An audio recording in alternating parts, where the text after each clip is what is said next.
I really like that combination. So I'm going to say to you why you should include head movement into your fight game.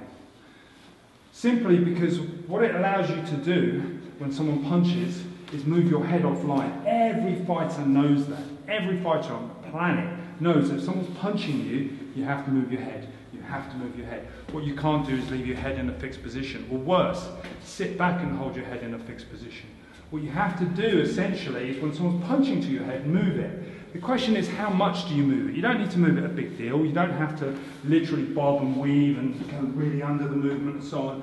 But sometimes just a little bit's enough. And this is where kicking comes into play. And this is where legs come into play. Because if he's punching me and I'm striking and moving my head slightly out of the way, notice how I'm sticking to the arm, because he could change that to an elbow. So I'm sticking to it. It allows me to hit and counter, so I can hit into the body.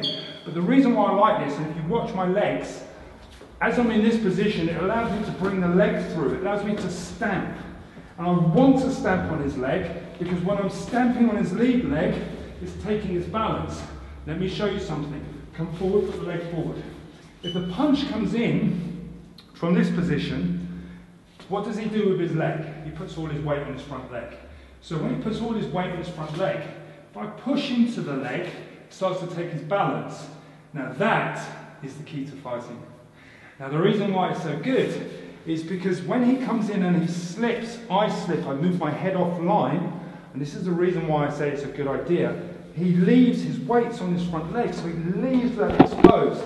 Now most of the time people say to me, yeah, but he's going to be hitting you with the other hand. Let me show you something. Throw that punch.